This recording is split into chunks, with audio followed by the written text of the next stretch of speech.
Hello my dear students, welcome back to my YouTube channel. मेरे YouTube channel पर आप लोगों का बहुत बहुत स्वागत है। डियर स्टूडेंट्स, आज की क्लास में हम लोग कंप्यूटर का अध्ययन करेंगे और यह क्लास कंप्यूटर से रिलेटेड लास्ट क्लास है।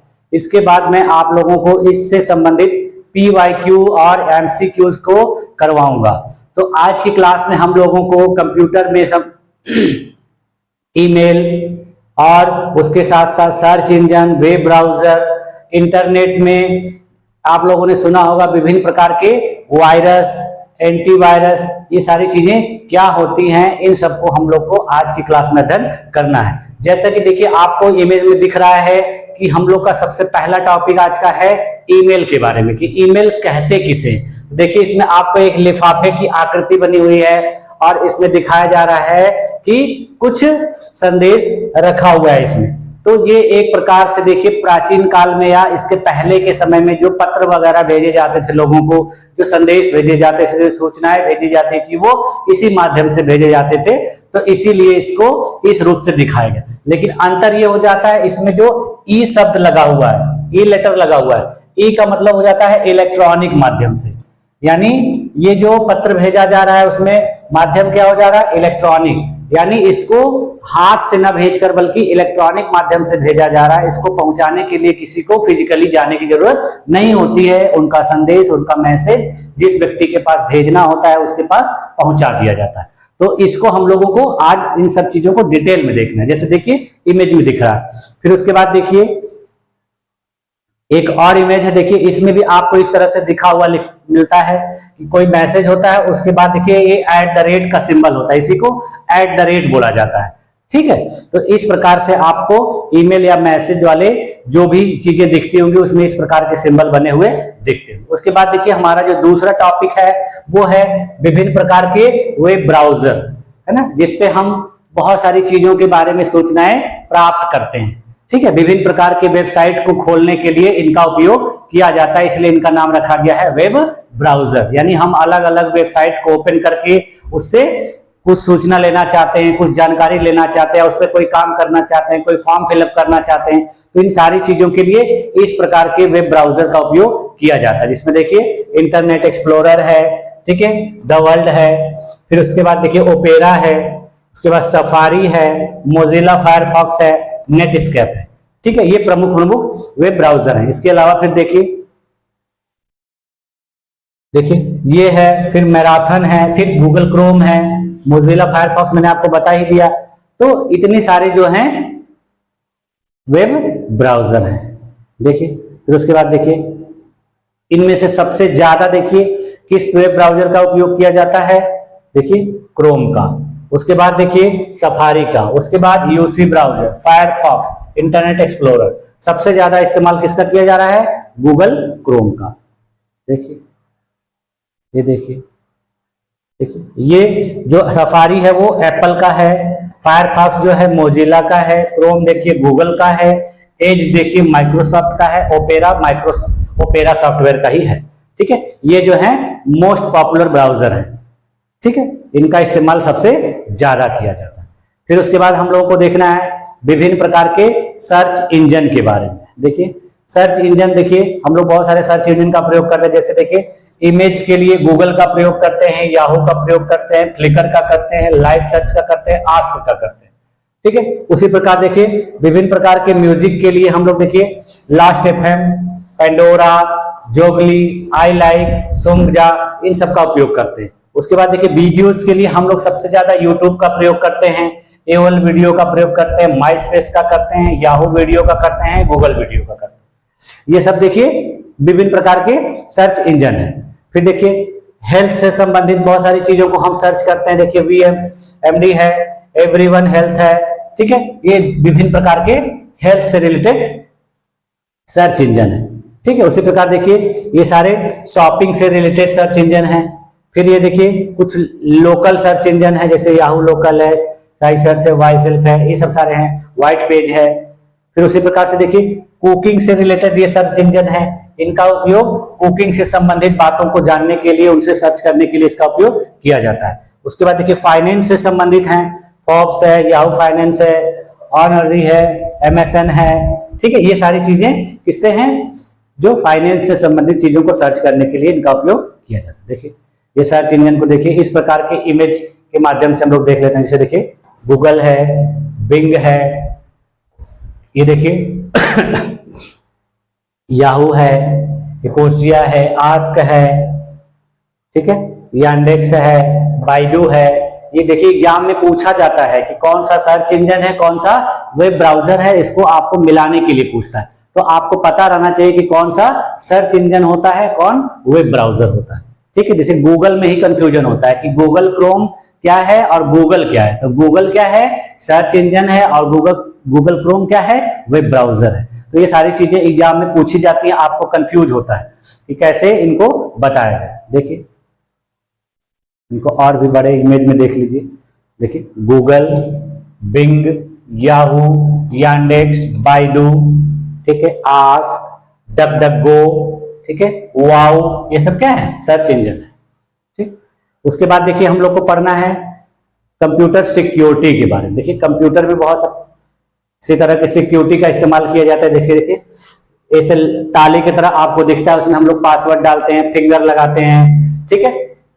तो ये सारी चीजें गूगल में सिक्योरिटी के लिए होती है कि हमारी जो डॉक्यूमेंट्स हैं, हमारी जो चीजें हैं, उसको कोई चुरा ना सके, उसका गलत उपयोग ना कर पाए। इन सारी चीजों के लिए सिक्योरिटी का उपयोग किया जाता है। विभिन्न प्रकार के देखिए आगे देखिए, ये देखिए विभिन्न प्रकार के जो अवांछित चीजें होती हैं, जो हमारे सिस्टम को, हमारे सॉफ्टवेयर को, हमारे प्रोग्राम को डिस्टर्ब करती हैं। उसमें देखिए कुछ वायरस होते हैं, कुछ मालवेयर होते हैं, कुछ फाइललेस मालवेयर होते हैं, फिर देखिए कुछ रूट किट होते हैं, फिर देखिए ट्रोजन्स होते हैं, वॉर्म्स होते हैं, रैंसमवेयर होते हैं। ये हमारे कंप्यूटर सिस्टम को नुकसान पहुंचाते हैं। देखिए स्पाईवेयर होते हैं, एडवेयर होते हैं, बॉट्स और बॉटनेट्स होते हैं। ये सारी चीजें हमारे सिस्टम को क्या करती हैं, नुकसान पहुंचाती हैं। इससे अनाधिकृत उपयोग हमारे सिस्टम का किया जा सकता है। तो इनसे बचने के लिए हम लोग को देखिए ये विभिन्न प्रकार के और भी हैं, इनको देखिए इस प्रकार की इमेज के माध्यम से देखते हैं। जो अभी मैंने ऊपर बताया वही सब है, स्पाईवेयर, रूटकिट, एडवेयर, वायरस, ठीक है, रैंसमवेयर, ट्रोजन हॉर्स। देखिए ये सारी चीजें, वॉर्म है, ये सारी चीजें जो है हमारे कंप्यूटर को नुकसान पहुंचाती है, कंप्यूटर की सिक्योरिटी के खिलाफ ये काम करते हैं। देखिए इनसे बचने के लिए हम देखिए विभिन्न प्रकार के एंटीवायरस या सिक्योरिटी सॉफ्टवेयर का उपयोग करते हैं। जैसे देखिए एवास्ट है, मैकेफे है, ठीक है, एवीजी है, सेंटेक्स है, एप्रॉट है, ठीक है।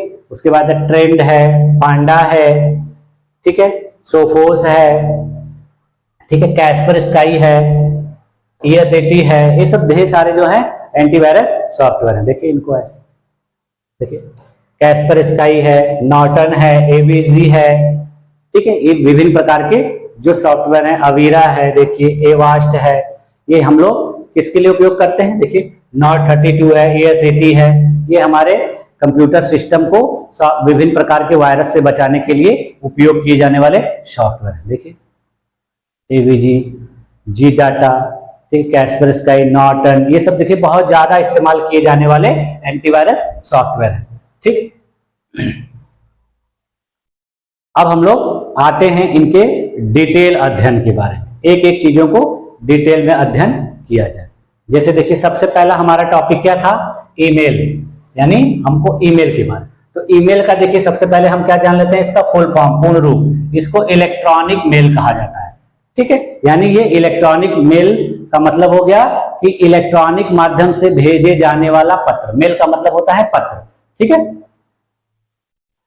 देखिए पत्र में हम लोग क्या लिखते हैं, सूचना या कोई जानकारी या मैसेज देते हैं लोगों को। देखिए इंटरनेट पर कम खर्च में तीव्र गति से मैसेज पत्र भेजने या प्राप्त करने का लोकप्रिय साधन ये ईमेल होता है। देखिए यह परंपरागत डाक व्यवस्था का आधुनिक रूप है। देखिए मैंने क्या बताया कि ये पहले जो परंपरागत रूप से डाक व्यवस्था चलती थी, तो उसी का आधुनिकतम रूप है ये। इसका देखिए सबसे पहले जो ईमेल भेजा गया था वो रे टॉमलिंसन नामक वैज्ञानिक के द्वारा भेजा गया था, इसीलिए इनको इसका जन्मदाता भी कहा जाता है, ठीक है।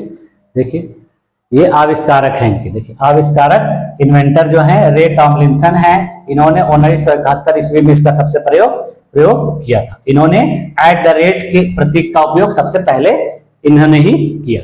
देखिए इसके कुछ लाभ भी हैं, जैसे देखिए एक ही मैसेज को कई यूजर्स के पास भेजने में इससे सहायता मिलती है। यह बहुत आसानी से लोगों के पास पहुंच जाता है, यह बहुत तीव्र गति से पहुंच जाता है। इसमें एक से अधिक सूचनाएं भेजी जा सकती हैं।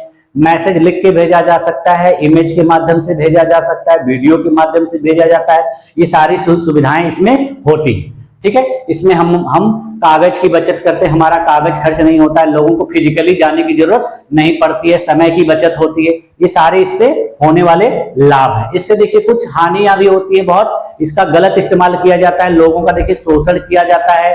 इससे अश्लीलता या हिंसक छवियां भेजी जाती हैं, लोगों की गलत तस्वीरें भेजी जाती है, लोगों की गलत इमेजेस बनाकर लोगों को बदनाम करने के लिए, उनको ब्लैकमेल करने के लिए इसका इस्तेमाल किया जाता है। इसमें देखिए आत्मीयता की कमी होती है, गैर वांछनीय मैसेज भी भेजे जाते हैं, लोगों को जिसकी जरूरत नहीं होती है उन चीजों को उनके पास भेजा जाता है, उनको बार बार परेशान किया जाता है। तो ये इससे होने वाली जो है हानियां है।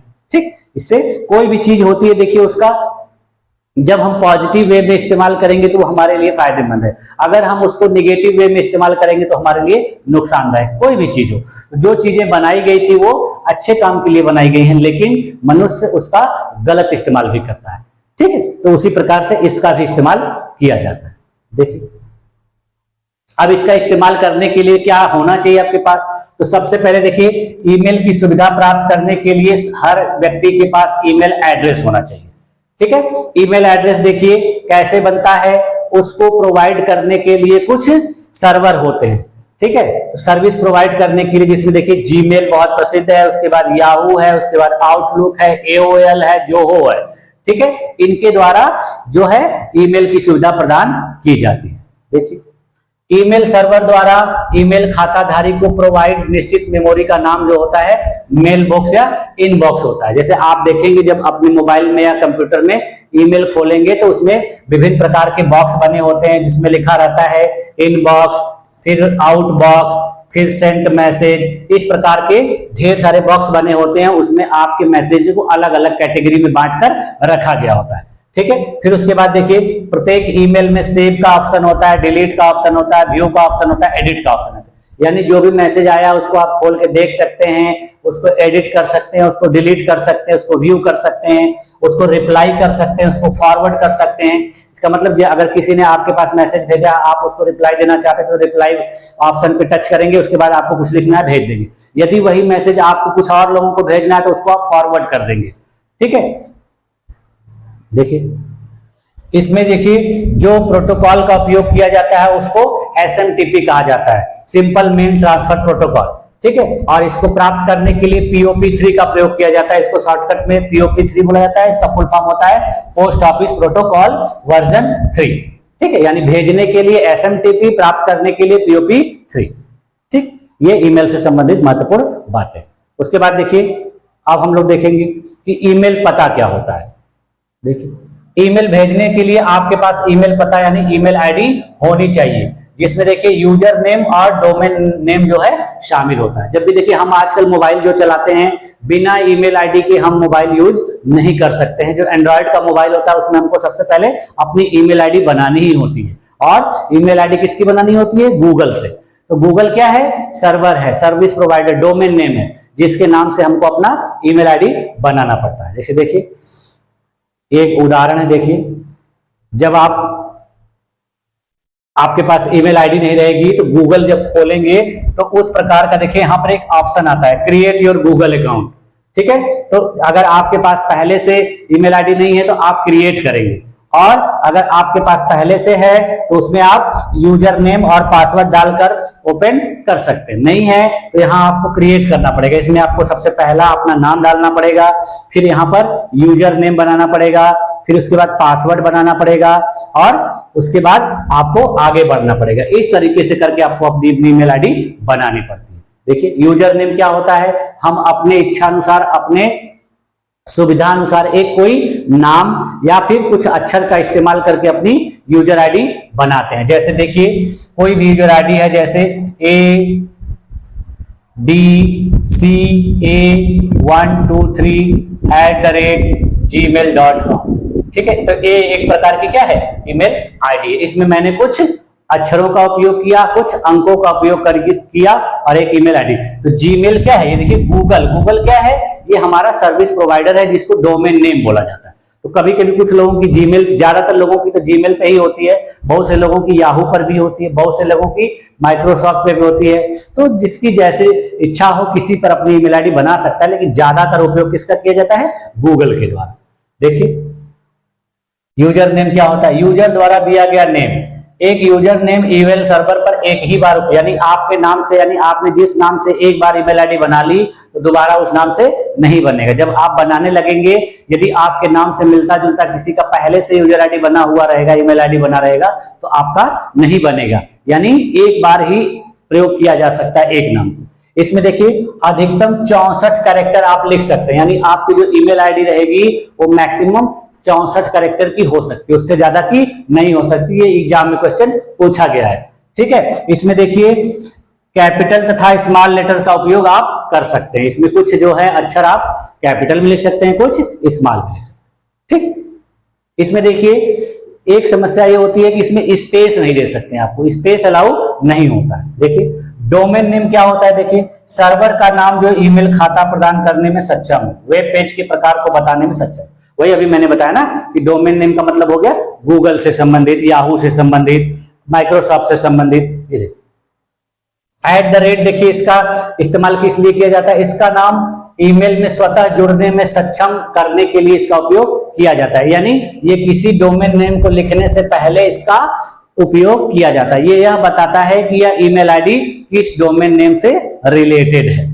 ठीक है, देखिए यूजर नेम और डोमेन नेम को यह अलग करता है। यह बताता है कि यह व्यक्ति यूजर है और वह इस डोमेन से जुड़ा हुआ है। यानी देखिए नाम के आगे @ लिख के जीमेल लिख देंगे, इसका मतलब वो गूगल से जुड़ा हुआ है। इसके बाद अगर याहू लिख देंगे, yahoomail.com, इसका मतलब कि उसकी जो आईडी है याहू पे बनी हुई। तो हम लोग @ के बाद जो डोमेन नेम लिखा होता है उसी से पहचान लेते हैं कि किसी की आईडी गूगल पे बनी है कि याहू पे बनी।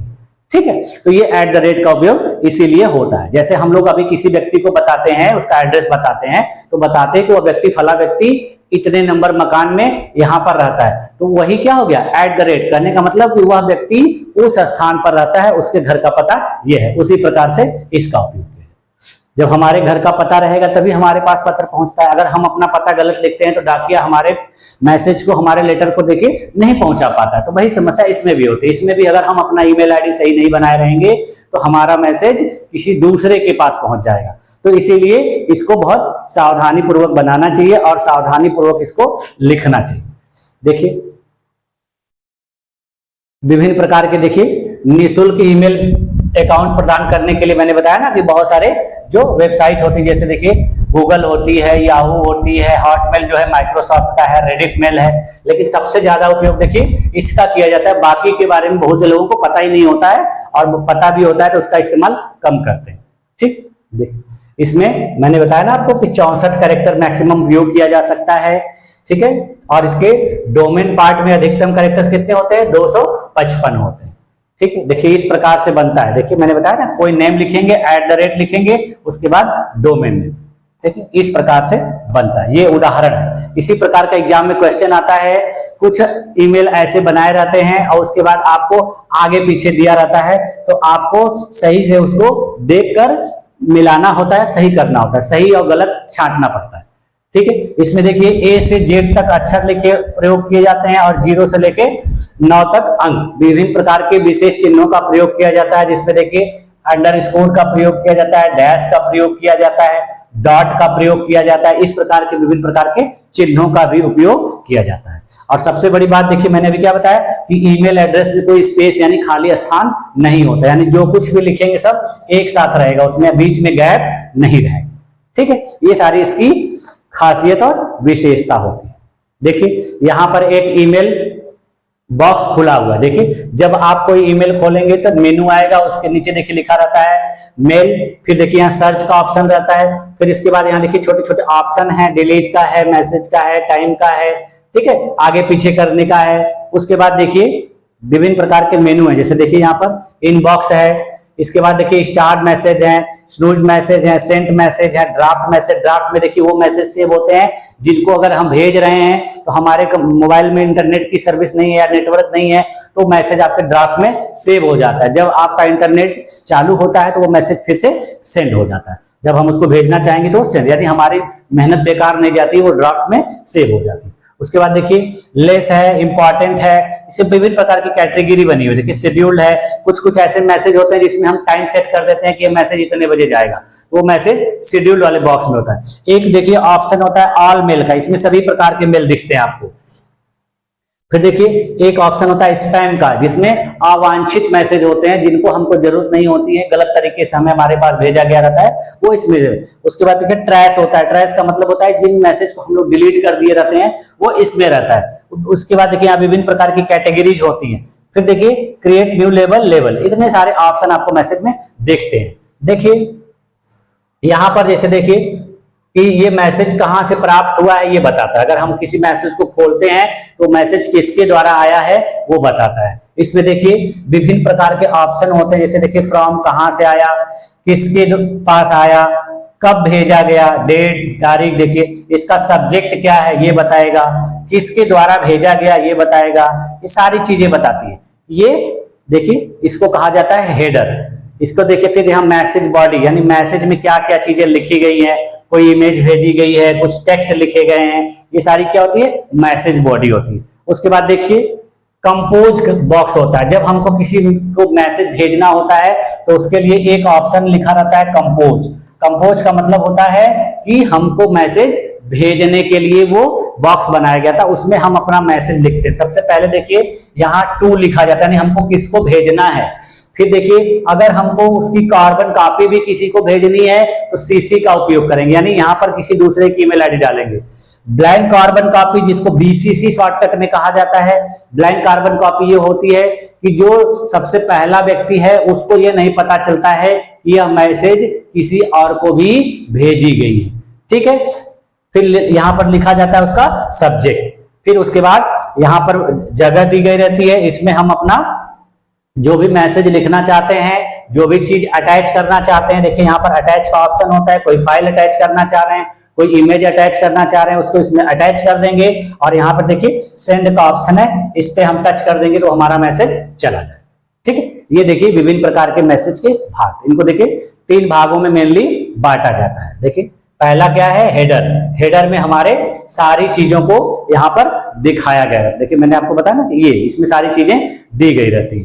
देखिए इसमें क्या क्या रहता है, प्रेषक का नाम, भेजने वाले का नाम, प्राप्त करने वाले का नाम, किस मार्ग से जाएगा और विभिन्न प्रमाणीकरण की जानकारी इसमें। उसके बाद देखिए मैसेज बॉडी होते हैं जिसमें हमारा मैसेज होता है, जो कुछ भी लिखना होता है, जो कुछ भी मैसेज इमेज लगानी होती है, वीडियो अटैच करनी होती है, ये होता है। उसके बाद देखिए तीसरा जो लिफाफा होता है, लिफाफा में प्रेषक और प्राप्तकर्ता का पता होता है और वर्तमान में इसका प्रयोग अब हेडर में ही ये अलग से अब नहीं आता है, आप इसको इसी में शामिल कर दीजिए। ठीक है, अब देखिए और भी महत्वपूर्ण चीजें इससे देखिए। अमेरिकी सरकार ने 30 अगस्त 1982 को भारतीय अमेरिकी वीए शिवा अय्यदुरई को आधिकारिक रूप से ईमेल खोज करने के रूप में मान्यता दी। मैंने भी क्या बताया कि रे टॉमलिंसन को खोजकर्ता माना जाता है, लेकिन अमेरिका के द्वारा एक भारतीय अमेरिकी व्यक्ति यानी भारत का रहने वाला मूल निवासी जो अमेरिका में रहता था उसको कहा गया है कि इसने सबसे पहले ईमेल की खोज की थी और 1982 ईस्वी में इसको मान्यता दी गई। ठीक है, इन्होंने देखिए 1978 में एक कंप्यूटर प्रोग्राम तैयार किया जिसका नाम ईमेल था, इसीलिए अमेरिका के द्वारा इसको खोजकर्ता माना जाता है।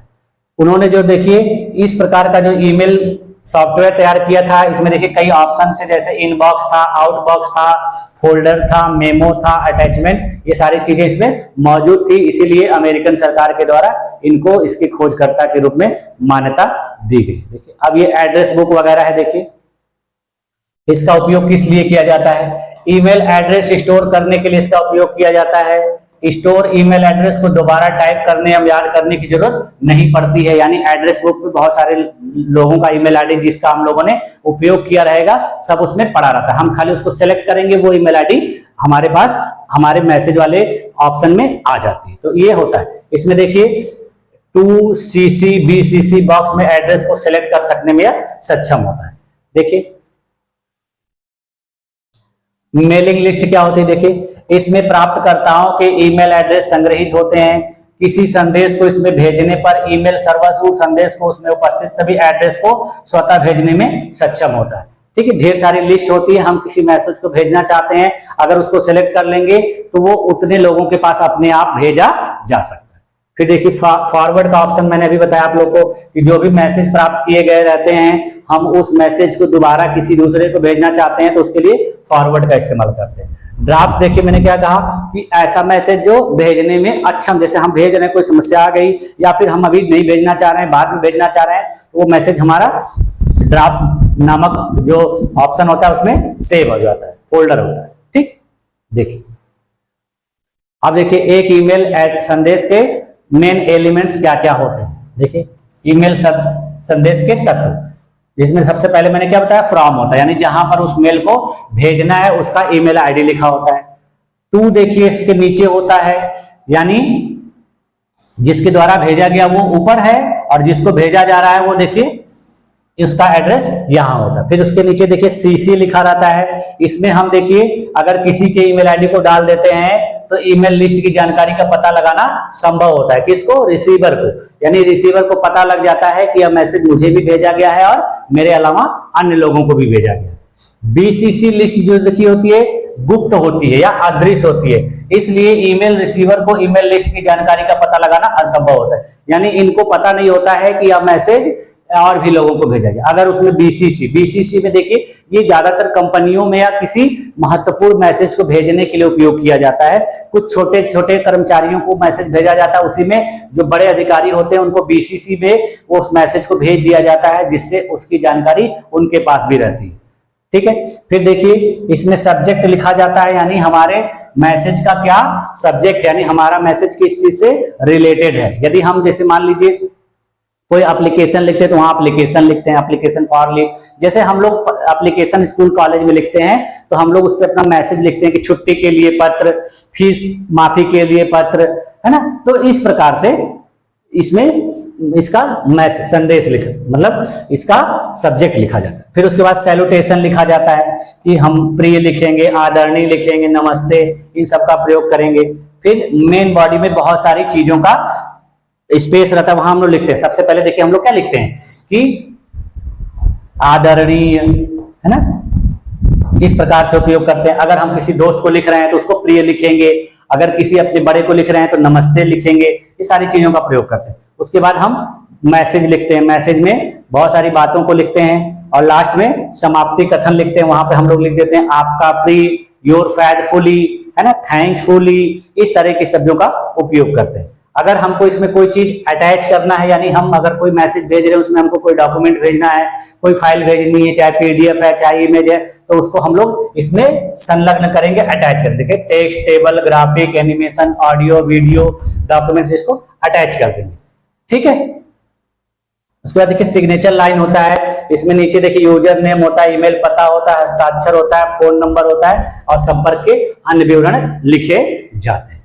देखिए ईमेल के प्रकार, देखिए ईमेल देखिए दो प्रकार के होते हैं, एक होता है वेब आधारित ईमेल और एक होता है पॉप आधारित ईमेल।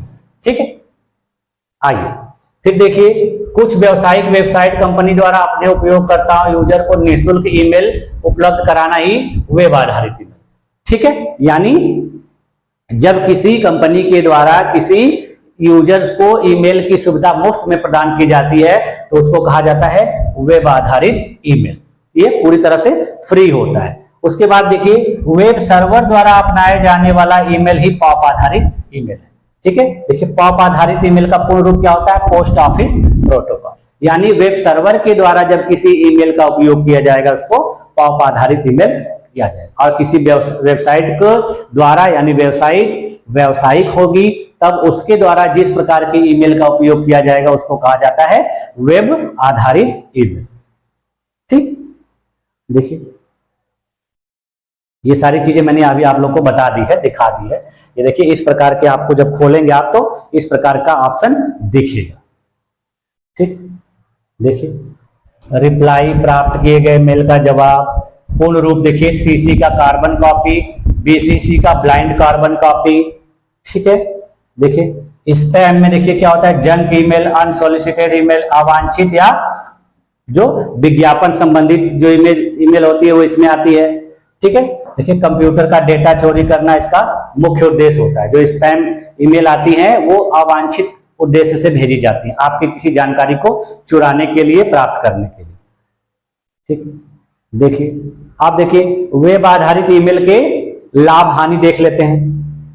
लाभ में देखिए वेब आधारित ईमेल खाता निःशुल्क मिलता है, इसके लिए हमको कोई शुल्क नहीं देना पड़ता है, इसका कोई अतिरिक्त खर्च भी नहीं होता है, इसका खाता कहीं से भी खोल व इस्तेमाल कर सकने में हम सक्षम होते हैं, ईमेल सुरक्षा की सुविधा इसमें उपलब्ध होती है, ठीक है। इसके बाद देखिए इसकी हानि क्या होते हैं, यह बिना इंटरनेट कनेक्शन के यूज करना असंभव होता है। कोई भी ईमेल तैयार करने या मेल पढ़ने हेतु लगातार इंटरनेट कनेक्शन की आवश्यकता होनी चाहिए। वेबसाइट को भी खोले रखना आवश्यक होता है। जैसे देखिए हम लोग जब जीमेल इस्तेमाल करते हैं तो हमारे मोबाइल पे इंटरनेट नहीं रहेगा तो जीमेल का यूज नहीं कर पाएंगे, और उसके लिए हमारे कंप्यूटर या मोबाइल पे इंटरनेट की उपस्थिति होनी चाहिए, ठीक है। और इसमें हमको उस वेबसाइट को खोले रहना पड़ेगा, यानी वेबसाइट बंद कर देंगे तो हम ईमेल का उपयोग नहीं कर पाएंगे। फिर देखिए इसकी और भी हानि क्या है, अटैचमेंट के रूप में भेजी जाने वाली फाइलों की आकार और संख्या पर लिमिटेड सीमा का प्रतिबंध होता है, यानी अब बहुत बड़ी फाइल भेजेंगे तो उसको भेज नहीं पाएंगे, बहुत ज्यादा चीजें एक साथ अटैच कर देंगे तो नहीं भेज पाएंगे, उसको बारी बारी से भेजना पड़ता है, तो ये सब इसकी हानियां होती है। अब देखिए पॉप आधारित ईमेल जो होता है, इसको देखिए ये क्या होता है, ये इसके लाभ देखिए क्या होता है, ऑफलाइन बिना इंटरनेट कनेक्शन के भी मेल तैयार करने में यह सक्षम होता है। इंटरनेट कनेक्शन से जुड़े होने पर भी कम इंटरनेट डेटा का इस्तेमाल करता है, यानी इंटरनेट से जुड़ भी जाएंगे तो डाटा का इस्तेमाल बहुत कम होता है। बड़े आकार की फाइलों को अन्य ईमेल के साथ अटैच कर भेजने में सक्षम होता है, यानी देखिए उससे छोटी छोटी फाइलें भेजी जाएंगी, इससे बड़ी बड़ी फाइलें भेजी जा सकती हैं, ठीक है।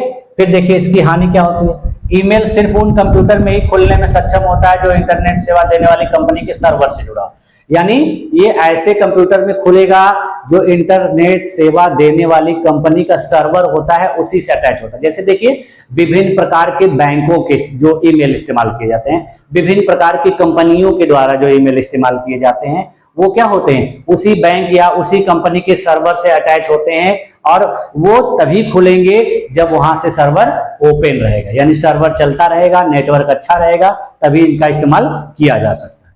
देखिए दूसरे देश, राज्यों, शहरों में ईमेल को खोलना प्रतिबंधित होता है।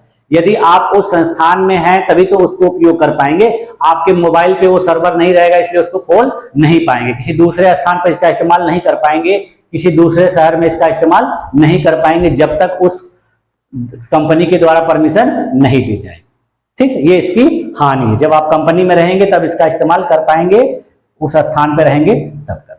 अब देखिए ईमेल मैसेज की सुरक्षा क्या, देखिए संदिग्ध ईमेल या उसके अटैचमेंट को खोलने से बचना चाहिए, यानी हम अपनी मैसेज को किस प्रकार सुरक्षित तरीके से उपयोग करें। तो सबसे पहली चीज क्या होनी चाहिए, अगर कोई संदिग्ध मैसेज है जिसको हम नहीं जानते हैं, जिस व्यक्ति के नाम से आया है या जिस एड्रेस से आया है हम नहीं पहचानते हैं, तो उसको खोलना नहीं चाहिए, ठीक है। उसके बाद देखिए दूसरी क्या चीज है, पर्सनल इंफॉर्मेशन ईमेल पर भेजने से बचना चाहिए, यानी बहुत जरूरी बात है, कोई पर्सनल मैसेज है तो ईमेल पर उसको नहीं भेजना चाहिए। यदि आपने किसी एक व्यक्ति को भेजे तो वो व्यक्ति हो सकता है उस मैसेज को कई लोगों को भेज दे, तो आपकी पर्सनल जानकारी जो है लीक हो सकती है। इसीलिए देखिए बहुत से लोगों को ब्लैकमेल किया जाता है, बहुत से लोगों की तस्वीरें, वीडियो बना ली जाती है चोरी से, और वह व्यक्ति उसको अपना समझता है, उसके पास भेज देता है, और बाद में वह व्यक्ति उन चीजों को फैला देता है और उसको ब्लैकमेल करता है, ठीक है। देखिए स्पैम ईमेल आए तो उसका मैसेज देने से, उत्तर देने से बचना चाहिए, यानी अवांछित मैसेज कोई आया उसमें आपको लालच दिया जाता है कि आपने इतना रुपया जीता, आप ये लॉटरी जीत गए, आपको इतना रुपया दिया जा रहा है, तो इस प्रकार के मेल को उत्तर देने से पूरी तरह बचना चाहिए। उसमें वो लोग आपका अकाउंट नंबर मांगेंगे, कार्ड नंबर मांगेंगे, आधार नंबर मांगेंगे, तो इसको देने से बचना चाहिए, ठीक है। ईमेल अकाउंट बंद करते समय हमेशा लॉग आउट करें, यानी हम जब ईमेल अपना इस्तेमाल कर रहे हैं, अगर किसी के दूसरे के कंप्यूटर पे इस्तेमाल कर रहे हैं, कहीं भी इस्तेमाल कर रहे हैं, तो उसको हमको क्या कर देना चाहिए, लॉग आउट कर देना चाहिए, यानी ओपन नहीं छोड़ना चाहिए। यदि आप ओपन छोड़ देंगे तो कोई व्यक्ति उसको इस्तेमाल करके आपके नाम से गलत काम करेगा और बाद में फंसेंगे आप, ठीक है। फिर उसके बाद देखें और चीजें क्या है इसके, ईमेल के पासवर्ड को देखिए किसी के दूसरे के साथ साझा नहीं करना चाहिए, इसको सुरक्षित रख लाना चाहिए और समय समय पर इसको बदलते रहना चाहिए। यानी कोई पासवर्ड आप बहुत दिन से इस्तेमाल कर रहे हैं तो उसको बदल देना चाहिए। हो सकता है कोई व्यक्ति आपको यूज करते समय आपके पासवर्ड को जान गया हो और वो आपकी अनुपस्थिति में इसका गलत उपयोग कर सकता है। फिर देखिए किसी भी दूसरे सिस्टम पे लॉगिन करने पर डबल वेरिफिकेशन प्रणाली का प्रयोग करें। यदि किसी दूसरे सिस्टम पे आप अपनी ईमेल आईडी इस्तेमाल करने जा रहे हैं तो उसमें एक वेरिफिकेशन सिस्टम होता है, उसको इस्तेमाल करने से वो आपको क्या करना होता है, यूजर को पुराने सिस्टम में प्रमाणीकरण के लिए भेजे गए कोड को चुनना होता है। उसमें कोड आएगा आपके मोबाइल पर, नंबर पर मैसेज जाएगा, जब उस कोड को आप डालेंगे तभी वो ईमेल दूसरे सिस्टम में खुलेगा। तो ये सारी चीजें जो है ईमेल की सुरक्षा से संबंधित। फिर देखिए इंटरनेट क्रांति, ये इंटरनेट रिवॉल्यूशन क्या है, ठीक है। इसमें देखिए जैसे अभी आप लोगों ने पढ़ा कि ईमेल, तो इसके अलावा भी कुछ ऐसी भी चीजें होती हैं जैसे इंटरनेट पे बहुत ज्यादा इस्तेमाल की जाती है। जैसे देखिए इंस्टेंट मैसेजिंग, जिसको हम लोग ज्यादातर इस्तेमाल करते हैं, हम लोग जानते हुए इसको कहा जाता है व्हाट्सएप के नाम से, ठीक है। उसी प्रकार देखिए टेलनेट या रिमोट लॉगिन का इस्तेमाल किया जाता है। फिर देखिए ये देखिए यह प्रोटोकॉल इंटरनेट या लोकल एरिया नेटवर्क में रिमोट कंप्यूटर को कनेक्ट करने हेतु प्रयोग किया जाता है, ठीक है। देखिए इसका इस्तेमाल अपने कंप्यूटर पर बैठे किसी दूर के कंप्यूटर को उपयोग करने की सुविधा दी जा सकती है। इसके उपयोग होती यूजर के पास रिमोट कंप्यूटर का लॉगिन और पासवर्ड होना जरूरी होता है। किसी स्थानीय कंप्यूटर द्वारा इंटरनेट से जुड़े दूरस्थ कंप्यूटर पर स्थित डेटा, सूचना तथा संसाधन की सुविधा प्रदान करने में यह उपयोग होता है। देखिए इसका अर्थ होता है टेलीफोन नेटवर्क। देखिए टेलनेट, देखिए यहाँ लिखा है टेलनेट। टेलनेट का फुल फॉर्म क्या होता है, टेलीफोन नेटवर्क। देखिए ऑनलाइन चैट का एक रूप होता है जो इंटरनेट पर दो या अधिक व्यक्तियों के मध्य टेक्स्ट मैसेज भेजकर तुरंत जीवन संवाद स्थापित करने में सक्षम होता है। इसमें देखिए मैसेज रिसीवर तुरंत मैसेज का रिप्लाई भी देने में सक्षम होता है। यह टेक्स्ट के साथ इमेज, ऑडियो और वीडियो फाइल भी भेजने में उपयोगी होता है। इस तरह से इस्तेमाल करने के लिए इसमें लॉगिन और पासवर्ड होना जरूरी होता है। टेलनेट के उदाहरण देखिए बहुत सारे हैं, जैसे WhatsApp, Telegram, IMO, Facebook Messenger, Yahoo message, Google Talk, WeChat, Viber इत्यादि जो है प्रमुख इंस्टेंट मैसेजिंग सर्विस प्रोवाइड करने वाली जो सुविधाएं हैं। देखिए बहुत ज्यादा इनका इस्तेमाल किया जाता है। आप लोग ईमेल से ज्यादा किसका उपयोग करते हैं, व्हाट्सएप, फेसबुक का। पहले ईमेल का बहुत ज्यादा, ईमेल का अभी प्रयोग होता है, लेकिन अब बहुत कम हो गया है। ज्यादातर उपयोग किसका किया जा रहा है, व्हाट्सएप और फेसबुक का, क्योंकि ये ईमेल से ज्यादा इंस्टेंट तरीके से कार्य करते हैं, तो इसका चलन बहुत ज्यादा हो गया है। ठीक, अब आते हैं www, जिसको हम लोग देखिए वर्ल्ड वाइड वेब के नाम से भी जानते हैं। देखिए www का फुल फॉर्म देखिए क्या होता है, वर्ल्ड वाइड वेब, ठीक है। इसका अन्य नाम भी देखिए W3 होता है। W3 का मतलब 3 बार W, ठीक है, या 3 बार वेब। देखिए इसमें जो HTTP का प्रयोग किया जाता है, ठीक है, यानी HTTP का फुल फॉर्म क्या होता है, हाइपर टेक्स्ट डॉक्यूमेंट। इससे देखिए ये क्या करता है कि इसकी मदद से एक दूसरे से कनेक्शन स्थापित करता है, ठीक है। और देखिए इंटरनेट में देखिए दूसरा प्रोटोकॉल उपयोग किया जाता है जिसका फुल फॉर्म होता है ट्रांसमिशन कंट्रोल प्रोटोकॉल या इंटरनेट प्रोटोकॉल, और www द्वारा HTTP का प्रयोग किया जाता है। ये भी एग्जाम में क्वेश्चन पूछा जाता है, इंटरनेट और www में किस प्रकार के प्रोटोकॉल का उपयोग किया जाता है। देखिए इंटरनेट के द्वारा ट्रांसमिशन कंट्रोल प्रोटोकॉल या IP प्रोटोकॉल का उपयोग किया जाता है, और www में HTTP का उपयोग किया जाता है। फिर देखिए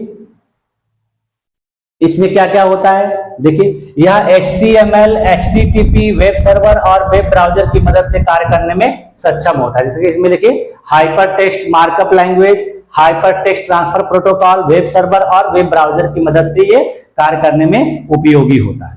फिर देखिए इसमें देखिए जानकारी का भंडार जो लिंक्स के रूप में उपलब्ध होता है, इसी के कारण संसार के समस्त कंप्यूटर एक दूसरे से कनेक्टेड होते हैं। हमारे लिए जो भी बातें जरूरी है, जो भी जानकारियां चाहिए, इसमें हमारे पास वो चीज सर्च करने में, ढूंढने में बहुत आसानी होती है। देखिए हाइपर टेक्स्ट का इस्तेमाल इसमें किस लिए किया जाता है? विभिन्न प्रकार के डॉक्यूमेंट्स का यह समूह होता है।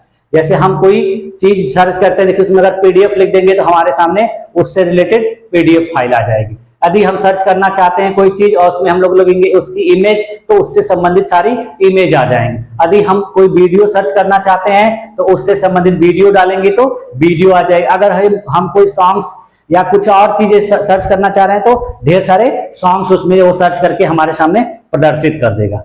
ठीक है, तो यही www का उपयोग होता है। ठीक है, इसका देखिए विकास किसके द्वारा किया गया था? टिम बर्नर्स-ली के द्वारा, और 1989 में किया गया था। वो कहाँ के रहने वाले थे? सर्न लेबोरेटरी के वैज्ञानिक थे। ठीक है, उन्होंने ही इस www शब्द का उपयोग किया था और विकास किया था। ठीक है, देखिए अब इंटरनेट और www में अंतर बताया जा रहा है कि इंटरनेट का उपयोग करने के लिए हमको इंटरनेट सर्विस प्रोवाइडर जो होता है उसको शुल्क देना पड़ता है। जैसे देखिए हम लोग विभिन्न प्रकार की कंपनियों का सिम इस्तेमाल करते हैं, तो वो कंपनी हमको जो इंटरनेट की सुविधा देती है उसके बदले में हमको रिचार्ज कराना पड़ता है। लेकिन www के द्वारा जो है सुविधा हमको निःशुल्क दी जाती है। यानी हम एक कंपनी का जो सिम रिचार्ज करा लेते हैं तो www यानी वर्ल्ड वाइड वेब का उपयोग करके विभिन्न प्रकार की वेबसाइट से जो भी सूचना होती है हम सर्च करते हैं, उसका हमको कोई चार्ज नहीं देना पड़ता। हमको चार्ज केवल देना किसका पड़ता है? इंटरनेट सर्विस प्रोवाइडर का, यानी इसको शॉर्टकट में कहा जाता है ISP का। ठीक है, हमको वर्ल्ड वाइड वेब के लिए कोई चार्ज देने की जरूरत नहीं। ठीक, देखिए इंटरनेट प्रोटोकॉल एड्रेस क्या होता है? ये देखिए इंटरनेट से कनेक्टेड प्रत्येक डिवाइस जो कंप्यूटर भी हो सकती है, सर्वर, प्रिंटर, स्मार्टफोन, उसकी पहचान के लिए इसका अंकीय पता होता है। ठीक है, यानी इसको हम लोग आईपी एड्रेस भी कहते हैं। इससे पता चलता है कि वह व्यक्ति कहां से जुड़ा हुआ है, उसका पता क्या है। ठीक है, देखिए किसी भी दो कंप्यूटर का आईपी एड्रेस एक समान कभी नहीं हो सकता। देखिए ISP यानी इंटरनेट सर्विस प्रोवाइडर द्वारा प्रत्येक कंप्यूटर को आईपी एड्रेस प्रदान किया जाता है। इसी से पहचान होती है कि कौन से कंप्यूटर का आईपी एड्रेस क्या। जब कोई गड़बड़ी की जाती है तो इसी से पहचाना जाता है कि यह मैसेज इस कंप्यूटर से आया है, और उस कंप्यूटर को सर्च किया जाता है उसकी लोकेशन के द्वारा, तो उस व्यक्ति को पकड़ लिया जाता है। ठीक है, तो आईपी एड्रेस के द्वारा पहचान की जा सकती है। देखिए किसी URL में देखिए क्या क्या चीजें शामिल होती है। देखिए जब हम अपने ऊपर जब कोई चीज वेब ब्राउजर या सर्च इंजन में कोई चीज सर्च करते हैं तो देखिए इस प्रकार से चीजें लिखी हुई आती है। देखिए HTTPS सबसे पहले आप नहीं भी लिखेंगे, जब वो सर्च करने लगता है तो अपने आप वो ऑटोमेटिक आ जाता है। उसके बाद देखिए डॉट डॉट होता है, फिर स्लैश होता है, फिर उसके देखिए उसके बाद www होता है। हम नहीं लिखेंगे फिर भी अपने आप आ जाता है। फिर देखिए समसामयिक घटना चक्र .com, यानी हम जैसे ही अपने सर्च करते समय घटना चक्र डालेंगे तो वो जब सर्च करेगा वर्ल्ड वाइड वेब पर तो ये सारी चीजें अपने आप आ जाएंगी उसमें ऑटोमेटिक। तो ये उसका पूरा फॉर्मेट होता है। देखिए कई पार्ट होते हैं इसके, देखिए 5 पार्ट हैं। सबसे पहला पार्ट देखिए HTTP है, दूसरे पार्ट में देखिए कुछ सिंबल है, डॉट डॉट है और स्लैश है। फिर देखिए तीसरा पार्ट है www.google.com, ये इसका तीसरा पार्ट है। चौथा पार्ट देखिए HTML है, पांचवा पार्ट देखिए index.html। ये इस प्रकार से देखिए हमको देखने को मिलता है। इसमें देखिए प्रोटोकॉल का नाम रहेगा, देखिए यहाँ पर HTTP ये प्रोटोकॉल हो गया।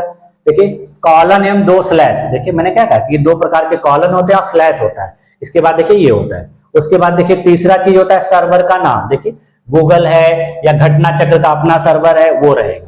फिर उसके देखिए डायरेक्टरी पाथ, यानी वो चीज कहां पड़ी हुई है, वो कहां पर सेव है, उसको कहां रखा गया, तो डायरेक्टरी पाथ। और लास्ट में आ जाएगा फाइल का नाम, यानी जो फाइल अगर किसी नाम से है तो उस फाइल का नाम सबसे लास्ट में आ जाएगा।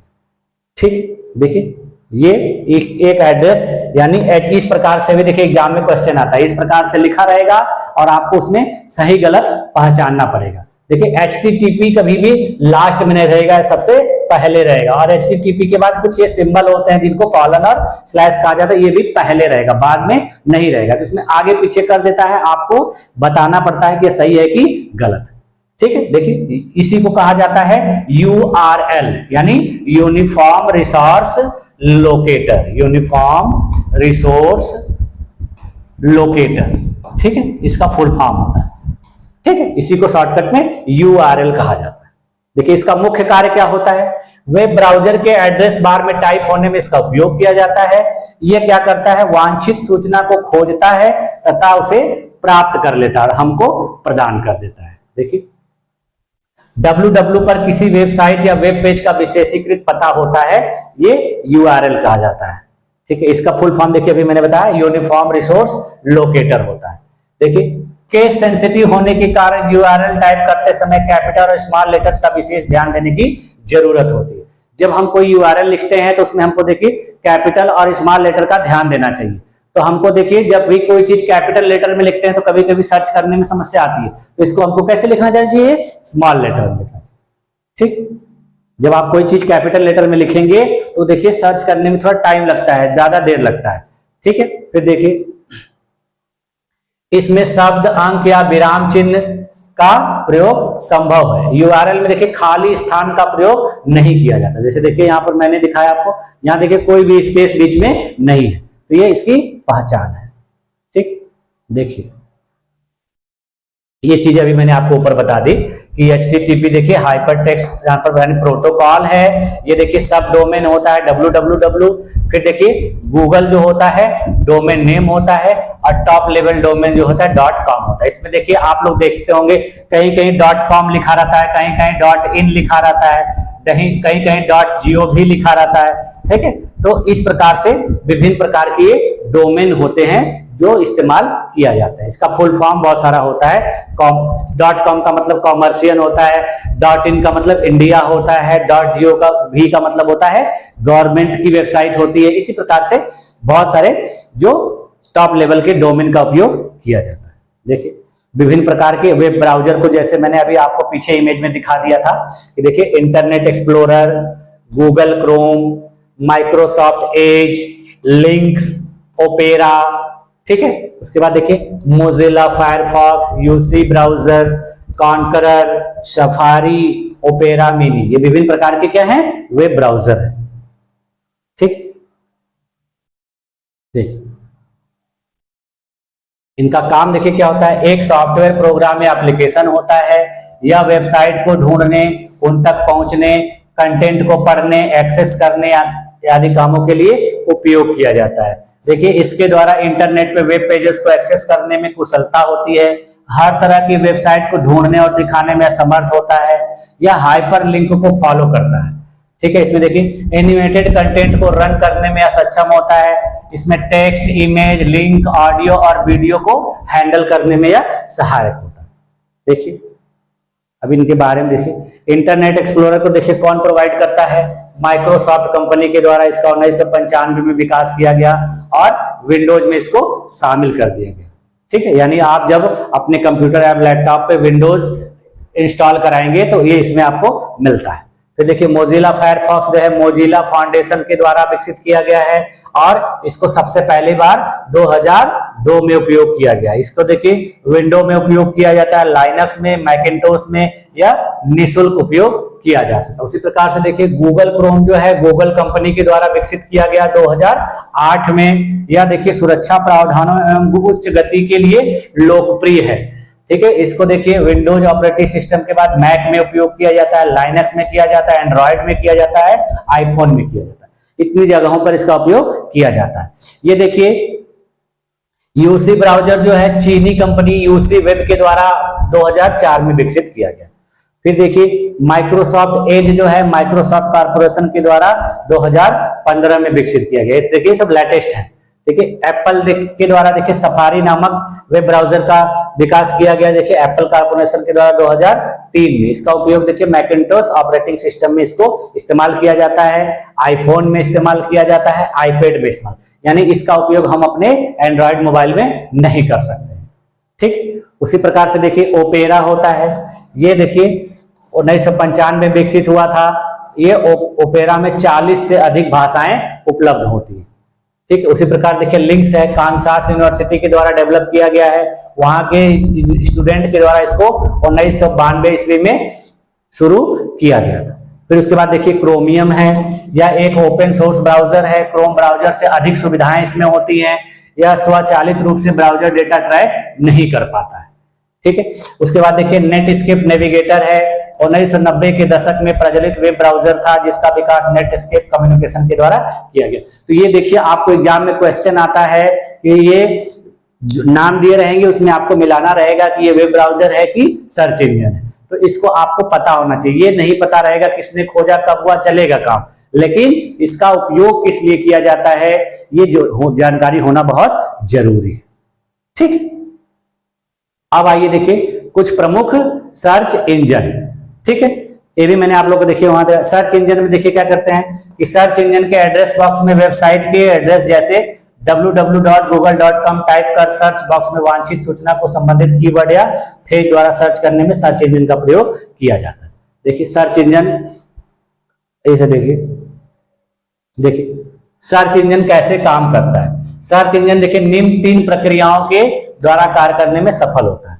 सबसे पहले देखिए क्रॉलिंग, इसमें क्या किया जाता है, यूजर द्वारा टाइप किए गए कीवर्ड्स, यानी हमको जो चीज सर्च करनी होती है हम उसके कुछ कीवर्ड लिखते हैं, थोड़ा सा लिखेंगे, आधा अधूरा लिखेंगे, तो उसको देखिए टाइप किए गए कीवर्ड या आर्टिकल को क्रॉलर या स्पाइडर की मदद से किसी वेबसाइट में आर्टिकल को ढूंढता है, स्कैन करता है। देखिए ऐसे ऐसे घूमता है जब हम सर्च करते हैं, और फिर जब जानकारी हासिल हो जाती है तो इंडेक्सिंग को रिटर्न कर दिया जाता है, और फिर जानकारी ना हो हासिल होने पर दूसरे वेब पेज के लिंक द्वारा, क्रॉलर वेब पेज के लिंक द्वारा अगले पेज में जाकर स्कैन। अगर जानकारी नहीं मिलती है तो फिर उसमें देखिए एरर के रूप में आ जाता है, अगर मिल जाती है तो हमारे सामने उसको प्रदर्शित कर दिया जाता है। देखिए इंडेक्सिंग क्या होती है, क्रॉल डेटा को स्टोर करने हेतु डेटाबेस का इसमें इस्तेमाल किया जाता है। देखिए डेटाबेस का कार्य क्रॉलर द्वारा स्कैन्ड वेब पेज के कॉपी को स्टोर करना होता है, और इंडेक्सिंग के बाद रैंकिंग और पुनर्प्राप्ति का कार्य प्रारंभ किया जाता है। और लास्ट में देखिए क्या होती है, रैंकिंग और पुनर्प्राप्ति होती है। इसमें देखिए क्या क्या होता है, इंडेक्सिंग के बाद बहुत सारी वेबसाइट टॉप 10 यूजर के स्क्रीन पर प्रदर्शित, यानी सारे लास्ट में हमको देखिए जो कुछ भी हम सर्च करते हैं उससे संबंधित 10 वेबसाइट को प्रदर्शित कर दिया जाता है कि कुछ अलग अलग वेबसाइट पर इससे संबंधित क्या क्या चीजें हैं। तो हमको जो चीज सूचना सही लगती है हम उसको ओपन करते हैं, उसको पढ़ते हैं, उसका इस्तेमाल करते हैं। तो ये सारी काम वो करता है। टॉप 10 आपको जानकारियां ऊपर प्रदर्शित कर दी जाएंगी यदि आपका जो सर्च किया गया चीज मैच कर जाता है तब। यानी यदि आप अगर कोई चीज सर्च करते हैं और वो उससे रिलेटेड उस सर्च इंजन में मौजूद नहीं है तो वो सर्च करने में अक्षम होता है। ठीक है, देखिए अब देखिए जो चीजें 10 आएगी उसमें से यूजर अपनी इच्छा अनुसार उसी चीज को क्लिक करेगा और उसको ओपन करेगा। ठीक है, आप देखिए ये विभिन्न प्रकार के सर्च इंजन को हम लोग नाम के आधार पर देखते हैं। देखिए सबसे फेमस देखिए गूगल है, उसके बाद देखिए याहू है, उसके बाद ask.com है, आर्कुट है, अल्टा विस्टा है। ठीक है, देखिए इसमें हम देखिए किसी पेज को टाइटल के, कीवर्ड के आधार पर, टेक्स्ट के आधार पर, फ्रेज के आधार पर सर्च करते हैं। पूरी चीज हमको लिखनी नहीं पड़ती। अब तो ऐसी भी सुविधा आ गई हम कि उसको बोल के बहुत से लोग चीजों को सर्च करते हैं, यानी वॉइस के आधार पे सर्च करते हैं। ये कहां से होता है, सब सर्च इंजन के माध्यम से होता है। देखिए ये गूगल का आपको सिंबल दिख रहा है, इस प्रकार से हमारे मोबाइल में भी खुलता है। हम किसी चीज को सर्च करना चाहते हैं तो यहाँ देखिए लिख के सर्च करते हैं, यहाँ पे वॉइस का सिस्टम होता है, हम किसी चीज को बोल के सर्च करते हैं। ठीक, देखिए ये विभिन्न प्रकार के और सर्च इंजन के उदाहरण है। देखिए ये सब एग्जाम में मिलान में आता है। तो ask.com, Google, Bing, Yahoo, AOL, Baidu, DuckDuckGo, Excite, Lycos, Yandex, Wolfram Alpha, चाचा.com। ठीक है, ये इस प्रकार से इस्तेमाल किए जाने वाले क्या हैं, सर्च इंजन। अब आते हैं कंप्यूटर सिक्योरिटी, कंप्यूटर की सुरक्षा, यानी अपने कंप्यूटर को, अपने सिस्टम को हम कैसे सुरक्षित रखेंगे। जैसे देखिए किस किस काम के लिए इसको सुरक्षित रखा जाता है। इसके लिए देखिए हमको यूजर नेम और पासवर्ड होना चाहिए। यदि हम अपने कंप्यूटर सिस्टम में यूजर नेम और पासवर्ड रखेंगे तो हमारा कंप्यूटर सुरक्षित रहेगा। इससे देखिए डाटा का अनावश्यक परिवर्तन और नष्ट होने से इसको बचाया जा सकता है। यानी हमारे कंप्यूटर में या लैपटॉप में, मोबाइल में जो कुछ भी डाटा है, जो कुछ भी इंफॉर्मेशन है, यदि हम उसमें यूजर आईडी पासवर्ड डाल के रखेंगे तो उसका अनुपयोग कोई नहीं कर पाएगा। देखिए डाटा का अनधिकृत उपयोग नहीं हो पाएगा, किसी सॉफ्टवेयर प्रोग्राम के क्रियान्वयन को रोकेगा ये। ठीक है, इसके द्वारा फिर देखिए कुछ महत्वपूर्ण कंप्यूटर सिक्योरिटी से संबंधित टर्म है जिसको एग्जाम में कई बार पूछा जाता है। जैसे देखिए साइबर स्पेस, ये क्या होता है? देखिए विश्व भर में फैले कंप्यूटर संचार नेटवर्क एवं उसके चारों ओर फैले सूचनाओं का भंडार होता है। ठीक है। साइबर क्राइम देखिए क्या होता है, यानी इंटरनेट पे संबंधित अपराध होता है। देखिए इंटरनेट या ऑनलाइन माध्यम द्वारा किया गया गैर कानूनी कार्य जो है साइबर क्राइम कहलाता है। देखिए इंटरनेट इसका बिगेस्ट टूल होता है, यानी सबसे ज्यादा इस्तेमाल इसका इंटरनेट के माध्यम से किया जाता है। ये देखिए करता क्या है, कंप्यूटर नेटवर्क या डाटा को नुकसान पहुंचाता है। ठीक है। यदि किसी व्यक्ति को उसके कंप्यूटर सिस्टम को खराब करना होता है तो वो इसी माध्यम से उसके कंप्यूटर को हैक कर लेता है, उसकी सूचनाओं को चोरी कर लेता है। देखिए इसका उदाहरण देखिए, बड़ी संख्या में ईमेल भेजे जाते हैं, स्पैम ईमेल, और जैसे ही हम उस ईमेल पे क्लिक करते हैं, ओपन करते हैं, तो हमारी सूचनाएं उस व्यक्ति के पास पहुंच जाती हैं।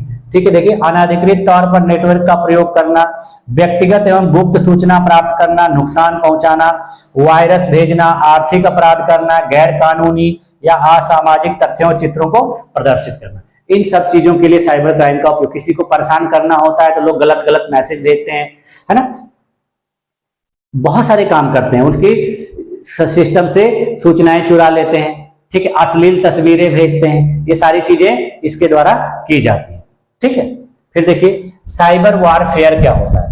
देखिए किसी देश राष्ट्र द्वारा दूसरे देश के कंप्यूटर नेटवर्क में घुसकर व्यक्तिगत गुप्त या संवेदनशील डाटा चुराना, नष्ट करना, क्षतिग्रस्त करना, संचार को बाधित करना। अब देखिए साइबर वारफेयर क्या होता है। एक देखिए आप लोगों ने वार सुना होगा कि आमने सामने लड़ा जाता है ना। एक होता है हथियारों से लड़ना, एक होता है जबान से मुंह से बोल के लड़ना, और एक होता है इंटरनेट के माध्यम से लड़ना। यानी किसी देश के द्वारा उस देश दूसरे अपने दुश्मन देश के कंप्यूटर नेटवर्क या महत्वपूर्ण सूचनाओं को, सरकारी सूचनाओं को, उसको नेटवर्क के माध्यम से नष्ट कर देना, उसको चुरा लेना, उसकी जानकारी प्राप्त कर लेना और उसके आधार पर उसके खिलाफ एक्शन लेना। ये सारी चीजें कहां से आती हैं? Cyber warfare. हमें कंप्यूटर के माध्यम से लड़ना, टेक्नोलॉजी के माध्यम से लड़ना, बिना उसके पास गए, बिना हथियार का इस्तेमाल किए। उसमें माध्यम क्या होता है? इंटरनेट। इसी को कहा जाता है साइबर वारफेयर। देखिए साइबर स्पेस का इस्तेमाल सबसे पहले देखिए किसने किया था? कल्पना विज्ञान के लेखक विलियम गिब्सन द्वारा 1984 में एक पुस्तक लिखी गई थी जिसका नाम था न्यूरोमैंसर। उसी में सबसे पहले साइबर स्पेस शब्द का उपयोग किया गया। अब देखिए साइबर अपराध से बचने के उपाय क्या क्या। देखिए उसके लिए हम लोग अपने कंप्यूटर में देखिए एंटीवायरस का उपयोग करते हैं, फायरवॉल का उपयोग करते हैं, प्रॉक्सी सर्वर का उपयोग करते हैं। उसके अलावा देखिए हम लॉगिन आईडी और पासवर्ड बनाकर रखते हैं और समय समय पर उसको परिवर्तित करते रहते हैं। डाटा की बैकअप कॉपी रखते हैं, यानी हमारे कंप्यूटर में कोई डाटा रखा गया है तो उसको हम पेन ड्राइव या हार्ड डिस्क में अलग से रखे रहते हैं कि कंप्यूटर से कोई चीज चुरा ले तो या कोई उसको जान जाए तो हम उसमें बदलाव कर दें। देखिए गुप्त कोड में बदलकर सेंड व रिसीव किया जाता है। यदि हम किसी इंफॉर्मेशन को किसी को भेजना चाहते हैं तो हूबहू उसी प्रकार से नहीं लिखते हैं, हम लोग कोड वर्ड में लिखते हैं। तो कोड वर्ड वही व्यक्ति पहचान पाएगा जो एक दूसरे को जानता रहेगा, बाकी लोग उस मेल को देखेंगे भी तो नहीं जान पाएंगे। ठीक है। और देखिए कार्य खत्म हो जाता है तब हम उस अकाउंट को लॉग आउट कर देते हैं, मैंने अभी आपको बताया। अब देखिए स्पैम क्या होता है। स्पैम देखिए इसका अनऑथोराइज्ड या अनसॉलिसिटेड इररिलेवेंट ईमेल और मैसेज को स्पैम कहा जाता है। देखिए अप्रासंगिक, अनचाहा, अनाधिकृत। स्पैम में वही मैसेज आता है जो हम नहीं चाहते, हमारी इच्छा के बगैर, जब हम किसी को जानते नहीं है फिर भी उसके द्वारा मैसेज आ जाता है तो उस मैसेज को स्पैम कहा जाता है। ठीक है। और इस मैसेज का मकसद ही होता है हमको परेशान करना, हमारी जानकारी प्राप्त करना, हमको किसी वायरस से प्रभावित करना। देखिए इसका देखिए कार्य क्या है। WhatsApp, blog, email, Twitter, Facebook, website आदि पर फेक अकाउंट्स बनाकर डुप्लीकेट्स लिंक के द्वारा क्लाइंट के इंफॉर्मेशन को चुराकर गलत कार्यों में इसका प्रयोग। यानी ये भेजता कौन से है? जो बहुत से लोग होते हैं, पुरुष होते हैं, महिला की आईडी बना लेते हैं, तो कोई व्यक्ति उसको महिला समझकर उसको कुछ बातें बता दिया, उसको कुछ भेज दिया और फिर उस व्यक्ति ने उसका गलत इस्तेमाल किया। आजकल बहुत ज्यादा ये सब चीजें होती है। देखने वाला देख नहीं रहा है, नाम लिख दिया किसी महिला का और आईडी बना लिया। लोग बात करने वाले को लगेगा कोई महिला है और उसको कोई बात बता देगा, कोई चीजें शेयर कर देगा और वो फंस जाएगा।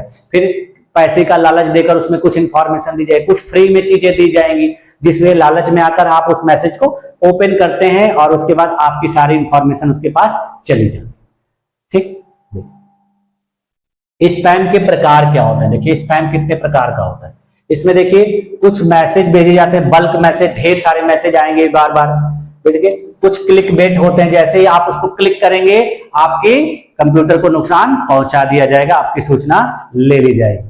देखिए विभिन्न प्रकार के लिंक भेजे जाते हैं, उसमें कहा जाता है कि इस लिंक पर क्लिक करिए। आजकल देखिए बहुत से लोग मोबाइल पे भी भेजते हैं कि इस उपलक्ष्य में ये चीज मुफ्त में दी जा रही है, ये चीज फ्री में दी जा रही है। अभी कुछ दिन पहले देखिए बहुत से लोगों के द्वारा व्हाट्सएप पे एक मैसेज शेयर किया जा रहा था कि इस लिंक पर क्लिक करिए, मुकेश अंबानी जी के द्वारा फ्री में इंटरनेट सुविधा दी जा रही है, रिचार्ज दिया जा रहा है। और जैसे ही आप उस लिंक पर क्लिक करते हैं तो दूसरी चीज खुल जाती है और कहती है कि कहा जाता है कि ये मैसेज इतने लोगों को भेजिए, इतने लोगों को भेजिए, ये वेरीफाई करिए तब आपको मिलेगा, और आप इसी में अपना समय बर्बाद करते हैं और आपका होता कुछ नहीं। ठीक है, यही सब चीजें, ये सब स्पैम होते हैं। देखिए अवांछित सामग्री भेजी जाती है, जिस चीज की आपको जरूरत नहीं है वो चीज भेजी जाएगी, और कभी कभी लोग उसी में प्रभावित हो जाते हैं, उन गलत चीजों को ओपन कर लेते हैं और फंस जाते हैं। ठीक है, फ्रॉड रिव्यू, कपटपूर्ण समीक्षा, ये सारी चीजें जो होती है स्पैम के उदाहरण। फिर देखिए कुकीज क्या होते हैं। कुकीज का देखिए बहुत सारा उपयोग होता है इंटरनेट में। ये क्या करते हैं, जैसे हम देखिए कभी कोई चीज सर्च करते हैं तो वो बाद में दोबारा सर्च करने लगते हैं तो अपने आप ऑटोमेटिक आ जाता है। ठीक है, या हम किसी चीज से रिलेटेड कोई चीज पहले सर्च किए रहते हैं तो कंप्यूटर उस चीज को पहचान लेता है और उससे संबंधित चीजें हमको प्रदर्शित करते रहता है। वही चीज होता है। देखिए कुकीज क्या होता है, वेब ब्राउजर की सहायता से किसी वेबसाइट का प्रयोग करने पर सर्वर द्वारा संक्षिप्त डेटा यूजर के ब्राउजर पर सेंड करने में प्रयुक्त सॉफ्टवेयर होता है। देखिए यूजर को सूचित किया बिना पर्दे के पीछे कार्य करने में प्रयुक्त होता है। इंटरनेट के उपयोग को आसान बनाने में इसका उपयोग किया था। हमें पता नहीं चलता है लेकिन वह हमारे द्वारा वांछित चीजों को, हमारे द्वारा सर्च की गई चीजों को इंटरनेट पर वो बता देता है और उस चीज को वो हमारे सामने प्रदर्शित। कभी कभी क्या होता है कि कुकीज के द्वारा हमारी जो इंपॉर्टेंट पर्सनल इंफॉर्मेशन होती है वो भी चुरा ली जाती है।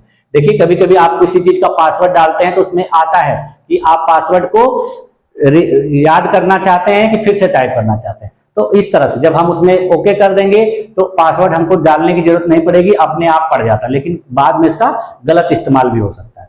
ठीक है, तो ये होता है कुकीज, देख लीजिए। ठीक है, आप देखिए अगला होता है प्रॉक्सी सर्वर। ये क्या होता है, देखिए एक प्रकार का कंप्यूटर राउटर होता है जो क्लाइंट और सर्वर के बीच ट्रांसफर करने, निजी नेटवर्क पर हमले को रोकने, यूजर्स और इंटरनेट के बीच गेटवे का कार्य करने, किसी ब्लॉक्ड सर्वर तक पहुंचने और क्लाइंट व सर्वर के बीच फिल्टर का कार्य करने में प्रयुक्त।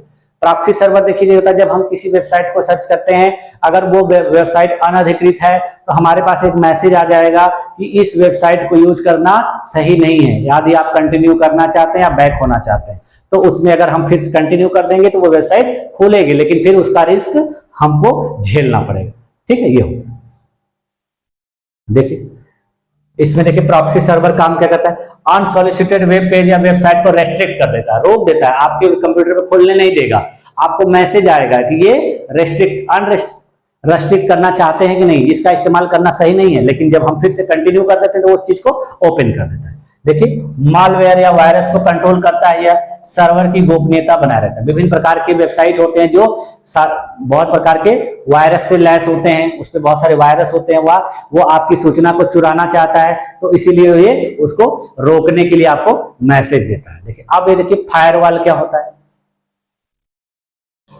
फायरवॉल क्या होता है, देखिए ये भी बहुत इंपॉर्टेंट है भाई, कई बार एग्जाम में पूछा गया है। देखिए ये देखिए अनऑथराइज्ड यूजर व हार्मफुल एलिमेंट्स को नेटवर्क को एक्सेस करने से बचाता है। यानी आप अपने कंप्यूटर या लैपटॉप में इसको रखेंगे तो अनधिकृत लोग आपके कंप्यूटर का इस्तेमाल नहीं कर पाएंगे, ये उसको रोकता है। देखिए पॉलिसी के अनुसार करेक्ट होने पर एंट्री संभव अन्यथा असंभव, यानी अगर उस कंप्यूटर की पॉलिसी को वो चीज सेटिस्फाई करती है तभी तो वो इस्तेमाल कर पाएगा, अगर उससे मिलता जुलता नहीं है तो वो उसको इस्तेमाल नहीं कर पाएगा। ठीक, देखिए या हार्डवेयर सॉफ्टवेयर दोनों के रूप में प्रयुक्त होता है। देखिए, जब हम कोई सॉफ्टवेयर या कोई चीज अपने कंप्यूटर या मोबाइल से कनेक्ट करते हैं, जब वो उसके फंक्शन को सेटिस्फाई करता है तभी वो उसमें इंस्टॉल होती है, नहीं होता है तो उसका इस्तेमाल वो कैंसिल कर देता है, आप उसको यूज नहीं कर पाएंगे। तो ये फायरवॉल का काम है। देखिए, और देखिए, virus, warm, hacker, Trojan, malware आदि से सुरक्षा प्रदान करता है। ठीक है, इसमें देखिए यूजर नेम और पासवर्ड के जरिए इनकमिंग डाटा की जांच कर गेट के रूप में कार्य किया जाता है। यानी यूजर नेम पासवर्ड होता है और यह आपके सिस्टम में किसी दूसरे को प्रवेश करने से रोकता है। देखिए यहाँ पर दिखाया गया है, देखिए बहुत बड़ी दीवार के रूप में है, फायरवॉल आग के रूप में जल रही है, यानी आपका ये सारा सिस्टम पड़ा हुआ है। अब देखिए यहाँ इंटरनेट के द्वारा कोई अगर आपके सिस्टम में प्रवेश करना चाहता है तो यहाँ देखिए एक दीवार के रूप में खड़ा है, इनबाउंड ट्रैफिक है। देखिए एक ट्रैफिक कंट्रोलर के रूप में पड़ा है और ये उस चीज को क्या कर देता है, रिजेक्ट कर देता है यदि आपके इस सिस्टम से मिलती जुलती नहीं है। ठीक है, और देखिए ये ऑथराइज्ड चीजें हैं, ये अनऑथराइज्ड है। तो जो ऑथराइज्ड चीज रहेगी उसको अलाउ करेगा, जो अनअधिकृत रहेगी उसको अलाउ नहीं करेगा। देखिए किसी खास नेटवर्क में पब्लिक इंटरनेट से आने वाली और खास नेटवर्क से जाने वाले ट्रैफिक अर्थात डाटा पैकेट्स को प्री डिफाइंड रूल के अनुसार रोक करके आने जाने की अनुमति देने के कार्य में इसका उपयोग किया जाता। देखिए यहां भी दिखाया गया है, देखिए ये फायरवॉल है, देखिए एक दीवार की तो मोटी बड़ी सी दीवार है, ये देखिए इंटरनेट है, यहां से आने वाली जो सूचनाएं होती हैं, जो जानकारियां होती है विभिन्न प्रकार के सिस्टम में आने से ये क्या करता है, उसको रोकता है। अगर वो उसके यूज के हिसाब से नहीं है, गलत है, तो उसको रोक देगा।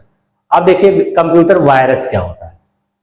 ठीक है, ये जैसे हम लोग जानते हैं कि हमारे शरीर में जब वायरस हो जाता है, बैक्टीरिया हो जाते हैं हानिकारक, तो हमारा शरीर बीमार हो जाता है, हम अस्वस्थ हो जाते हैं। उसी प्रकार देखिए कंप्यूटर में भी वायरस होता है, लेकिन ये जीवित वायरस की तरह नहीं होता, वो प्रोग्राम्ड वायरस होता है। ये एक तरह से प्रोग्राम के रूप में होता है और वो हमारे कंप्यूटर या हमारे सिस्टम को खराब कर देता है। जैसे हम अस्वस्थ हो जाते हैं तो काम सही से नहीं कर पाते हैं, समस्या होती है, उसी प्रकार से हमारा सिस्टम, कंप्यूटर, लैपटॉप उस प्रोग्राम की वजह से खराब हो जाता है, उसमें कुछ गड़बड़ी आ जाती है, जिसके वजह से इसका नाम वायरस रखा गया है।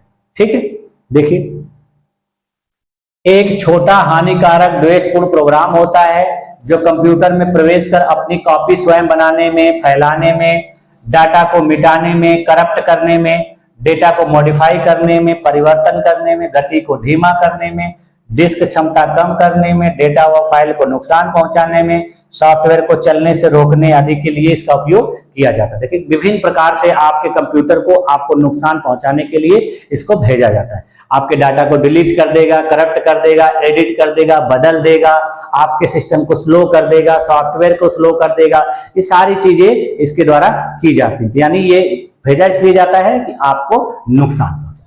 देखिए कंप्यूटर पर वायरस का प्रभाव क्या होता है। देखिए कंप्यूटर का स्वतः रिबूट होना, आप कैसे पहचानेंगे कि जब अगर आपके कंप्यूटर में वायरस हो गया तो कंप्यूटर आपका अपने आप बार बार चालू बंद होगा। फिर देखिए आपके जो कार्य करने की गति हो जाएगी, धीमी हो जाएगी, आपके सिस्टम का कॉन्फ़िगरेशन बहुत ज्यादा रहेगा लेकिन फिर भी आपका कंप्यूटर स्लो चलेगा, तो उससे हमको लगता है कि हमारे कंप्यूटर में वायरस हो गया है। उसके बाद देखिए आपके सिस्टम को बार बार हैंग होना, कोई काम कर रहे हैं तो कंप्यूटर रुक जा रहा है। उसके बाद देखिए आपकी बहुत सारी फाइल हैं वो करप्ट हो जाएंगे, यानी उसको आप ओपन करेंगे तो ओपन नहीं होंगी, इसका मतलब वो उसमें वायरस का प्रभाव है। फिर देखिए वेब ब्राउजर पर असामान्य गलत पेज खुल जाना, यदि आप कोई सही चीज खोलना चाहते हैं, कोई चीज सर्च कर रहे हैं इंटरनेट के माध्यम से, उस पर गलत चीजें आ रही हैं, है ना, तो ये सारी चीजें पहचान होती हैं कि हमारी जो सिस्टम में वायरस का प्रभाव पड़ा है। उसके बाद देखिए मेमोरी की स्थिति और साइज गलत बताना, यानी आपके कंप्यूटर में मेमोरी कुछ और है। कभी कभी देखिए हम लोग मोबाइल में देखते थे पहले कि वायरस हो जाता था तो मेमोरी 2 GB की है, 4 GB की है, लेकिन वहां 0 दिखाता था, यानी कुछ भी नहीं है, खाली है, इस प्रकार से दिखता। तो ये सारी इसकी पहचान है। देखिए वायरस, देखिए वायरस के बारे में सारी चीजें। देखिए वायरस किसे प्रभावित नहीं करता। देखिए राइट प्रोटेक्ट मेमोरी इस्तेमाल की गई है, कंप्रेस्ड डाटा फाइल है, ठीक है, तो इसको यह प्रभावित नहीं कर पाता है। देखिए कंप्यूटर में वायरस कैसे प्रवेश करता है, इंटरनेट के माध्यम से, ईमेल के माध्यम से, गेम के माध्यम से, सॉफ्टवेयर के माध्यम से। उसके अलावा देखिए विभिन्न प्रकार की मेमोरी इस्तेमाल की जाती है, पेन ड्राइव, चिप, उसके माध्यम से होता है, CD, DVD, pen drive, USB drive, floppy disk, इन सारी चीजों की वजह से ये हमारे सिस्टम में पहुंच जाता है। ठीक है, देखिए वायरस का देखिए फुल फॉर्म क्या होता है, vital information resource under seize. ठीक है, इसको शॉर्टकट में वायरस का।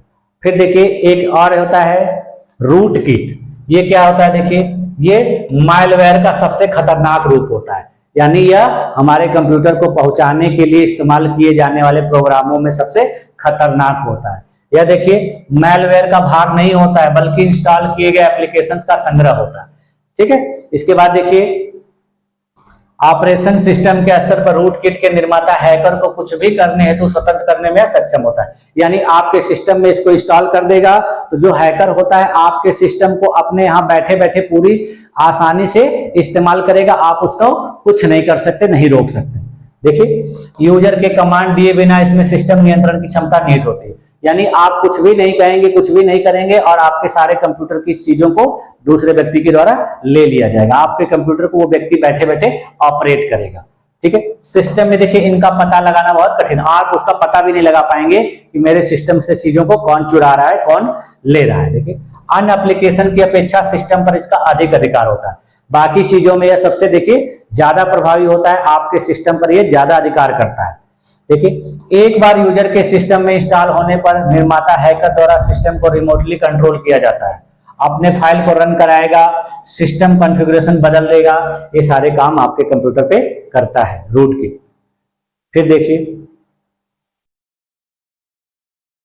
कंप्यूटर वायरस के प्रकार, देखिए प्रोग्राम वायरस, ठीक है, बूट वायरस, मल्टीपैराटाइट वायरस।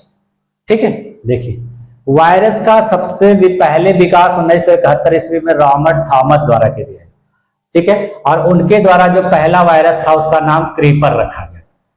ठीक है, इसके अलावा देखिए कंप्यूटर वायरस के कुछ सब प्रकार भी हैं। देखिए overwrite virus, macro virus, resident virus, polymorphic virus, ठीक है, file infector virus, cavity virus, CMOS virus, companion virus, encrypted virus, rabbit virus, ये विभिन्न प्रकार के वायरस है। देखिए आप देखिए मैलवेयर क्या होता है। ठीक है, देखिए यूजर की जानकारी के बिना सिस्टम में घुसकर प्रोग्राम से छेड़छाड़ एवं नुकसान पहुंचाने वाला द्वेषपूर्ण मैलिशियस वायरस सॉफ्टवेयर इसका उदाहरण है। इसमें देखिए स्पाईवेयर, वॉर्म, ट्रोजन आदि आते हैं। फिर देखिए वॉर्म क्या होता है, देखिए कंप्यूटर मेमोरी के खाली स्थान में खुद की कॉपी बनाकर तेजी से फैलने वाला वायरस। कभी कभी हम देखते हैं कि हमारे कंप्यूटर में, लैपटॉप या मोबाइल में एक ही नाम से ढेर सारी फाइल बन जाती है, तो ये किसका उदाहरण है, इसी का उदाहरण है। ठीक है, खुद की कॉपी बनाता है, एक ही नाम से ढेर सारी फाइलें बन जाएंगी, आप उसको डिलीट करेंगे तो डिलीट भी नहीं होती। ठीक है, इससे देखिए क्या होता है, इन्फेक्टेड मेमोरी की क्रैश होने की तीव्र संभावना। इससे पता चलता है कि आपकी मेमोरी अब क्या हो जाएगी, क्रैश हो जाएगी, यानी काम नहीं करेगी, उसका स्पेस अपने आप भर जाता है। ठीक है, आप कुछ भी नहीं सेव करके रखेंगे फिर भी फुल दिखाएगी मेमोरी, ये इसका प्रभाव। देखिए कंप्यूटर सिस्टम में वॉर्म अपने आप फैलते और रन होते रहते हैं, इन्हें रोकने हेतु फायरवॉल या अन्य नेटवर्क प्रणाली अत्यधिक प्रभावी होती है, किंतु पूरी तरीके से नहीं। ठीक है, यानी ये इसका इस्तेमाल रोकने के लिए, इसका प्रभाव रोकने के लिए आपको फायरवॉल या एंटीवायरस का उपयोग किया जाना चाहिए, लेकिन कभी कभी ये उससे भी प्रभावित नहीं होते हैं, कहीं ना कहीं ये बचे रह जाते हैं। फिर देखिए अभी मैंने स्पाईवेयर के आपके बारे में बताया था, स्पाईवेयर के बारे में देखिए यहाँ डिटेल में है।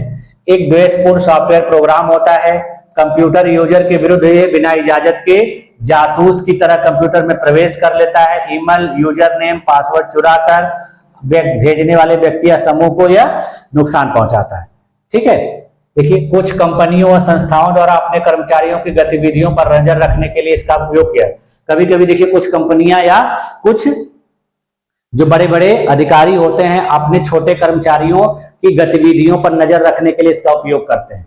ठीक है, लेकिन कभी कभी इसका इस्तेमाल उनकी जरूरत की चीजों को चुराने के लिए किया। देखिए यह बिना आपसे पूछे आपके मोबाइल, लैपटॉप जैसे डिवाइसेस से जानकारी चुरा लेता है। आप क्या कर रहे हैं, देखिए बहुत सारे ऑफिस में बहुत सारे स्टाफ क्या इस्तेमाल कर रहे हैं, काम कर रहे हैं कि नहीं, कोई वेबसाइट खोल के उस पर समय बर्बाद कर रहे हैं, तो ये सारी चीजों को मालिक के द्वारा पता लगा लिया जाता है, उसके लिए वो स्पाईवेयर का इस्तेमाल करता है।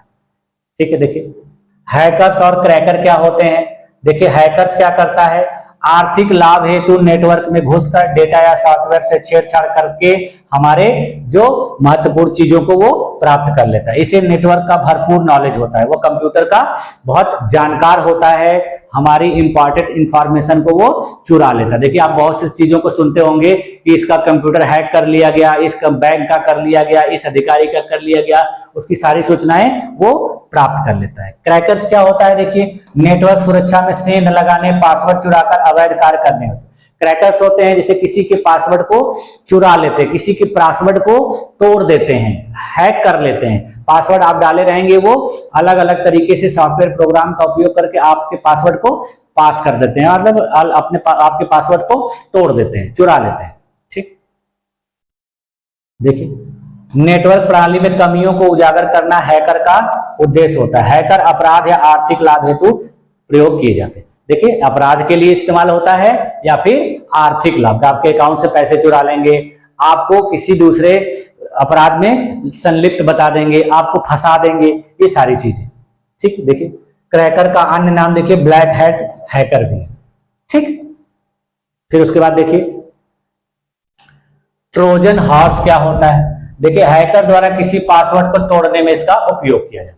देखिए ये भी हैकर लोग इस्तेमाल करते हैं, जो कोई पासवर्ड होता है किसी के सिस्टम का, बहुत इंपॉर्टेंट जानकारी लेनी है तो उसके पासवर्ड को तोड़ने के लिए इसका उपयोग किया जाता है। देखिए गेम, यूटिलिटी आदि तरह प्रयुक्त होकर कंप्यूटर के पृष्ठभूमि में रन कर यूजर को हानि पहुंचाने वाला वायरस। ये देखिए किसी गेम के रूप में होगा, किसी यूटिलिटी सॉफ्टवेयर के रूप में होगा, और जैसे ही आप अपने सिस्टम में उसको इंस्टॉल करेंगे, यूज करना शुरू करेंगे, ये इंफॉर्मेशन आपके सिस्टम से चुराना शुरू करेगा। आप जब उसमें पासवर्ड एंटर करेंगे तो उस पासवर्ड को ये चुरा लेगा। देखिए जासूस बनकर डेटा की चोरी करने हेतु यह प्रयोग किया जाता है। यह देखिए हार्ड डिस्क के सारे डेटा और प्रोग्राम को मिटाने में भी सक्षम होता है। यदि आपके सिस्टम ये प्रभावी हो जाएगा तो आपके हार्ड डिस्क में जो भी इंपॉर्टेंट इंफॉर्मेशन रहेगी उसको ये डिलीट भी कर सकता है और चुरा भी सकता है। ठीक है, फिर देखिए एडवेयर। एडवेयर देखिए क्या होता है, यह भी एक मैलिशियस सॉफ्टवेयर है, हानिकारक सॉफ्टवेयर है। यूजर के कंप्यूटर पर डेटा एकत्र करने, उचित विज्ञापन प्रदान करने हेतु तो इसका उपयोग किया जाता है। ब्राउजर को असुरक्षित साइटों पर भेजने में सक्षम होता है कि हम बहुत सी चीजों को न चाहते हुए भी हमारे सामने वो प्रदर्शित होती है। विभिन्न प्रकार के प्रचार करता है, विभिन्न प्रकार की चीजों को हमको दिखाता है, हम नहीं चाहते हैं फिर भी।